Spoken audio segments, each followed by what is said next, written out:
August 7th, 1998 marked the turning point in my life journey when I lost my sight as a result of the devastating 1998 American embassy bombing in Kenya. It was a bright Friday morning, and I was on my way to work on a very busy Haile Selassie Avenue. As I came down towards the embassy, the traffic was moving at a snail's pace. It's a huge traffic snarl-up. And as I came down towards Telecoms to the cooperative house, I saw this truck that took a turn and went towards the American embassy gates. Then suddenly, I witnessed an altercation between the occupants of this truck and the security personnel. Then I heard what I thought were gunshots being fired at the embassy. But these turned out to be hand grenades, which were being thrown to the embassy. And what came to my mind was that these were but gangsters who wanted to rob the embassy.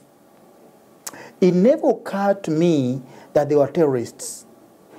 Then I saw a man run from the site or the scene of the shooting towards the heavy traffic.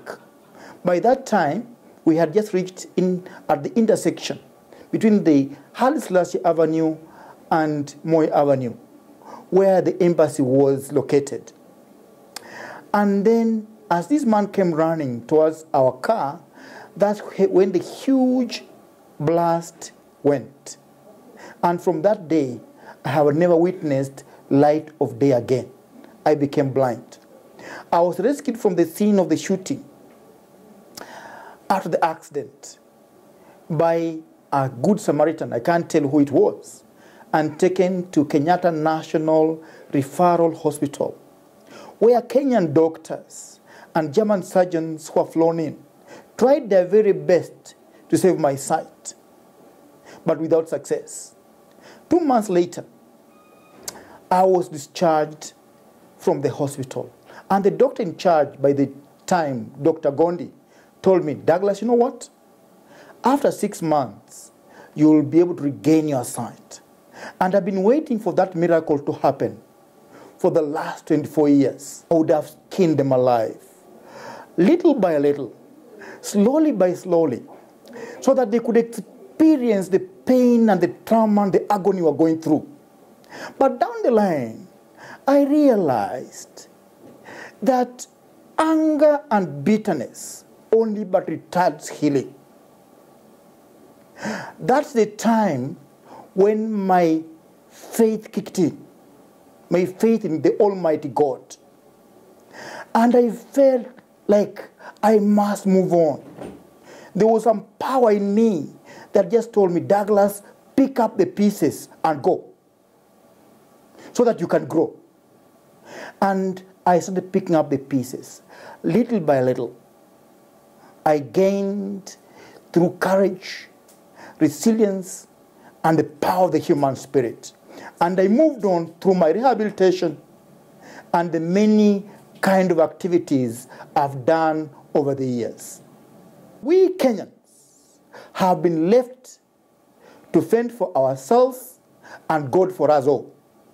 We have fought battles as individuals, as victims, as survivors, and our government, our Kenyan government, has never stood with us.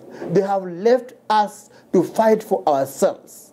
And we are hoping that even the next coming government, whom we want to challenge, we want to see what is it that they are putting on the table for the victims of the bombings. Not just the American embassy bombings, but it could be those at the Paradise bombing in Mombasa, the Westgate attacks, the Dudusit attacks, and those who have been affected by terrorism, even including the University of Garissa and northern parts of Kenya.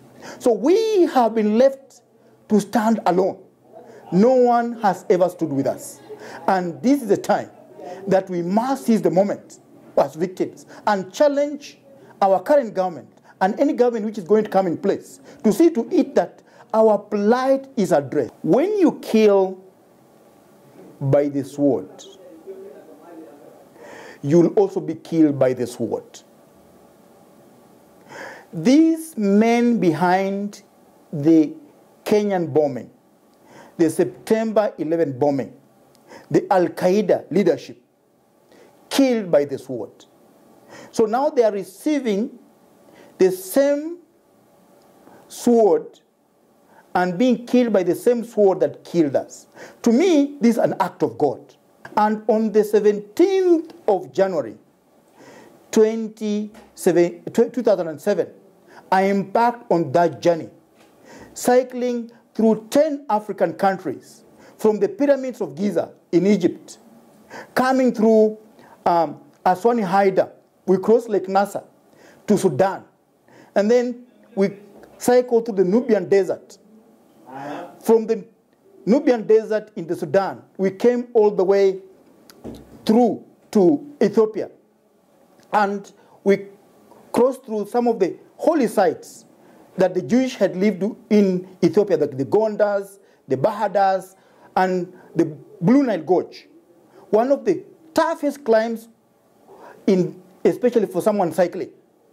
Coming down through Addis Ababa, then to Moyale, and by that time, from Moyale to Isiolo, there were no roads. This was called the meltdown madness. You know, coming through the Chulbi Desert. It was very devastating. And then through Nairobi, and then Arusha, Dodoma, and then Iringa to Malawi. Malawi crossed through the Lake Malawi to Lusaka, Zambia, and then we crossed the Zambezi River from the Victoria Falls to Botswana, and in Botswana is a long ride in the forest called the Elephant Highway. And through Botswana to Namibia, we crossed the Kavango Delta, one of the 7 wonders of the world, and we went all the way to Cape Town. So I cycled 12,000 kilometers in 95 days. And this was one of the most historic, most difficult, most torturous cycling journeys of my life.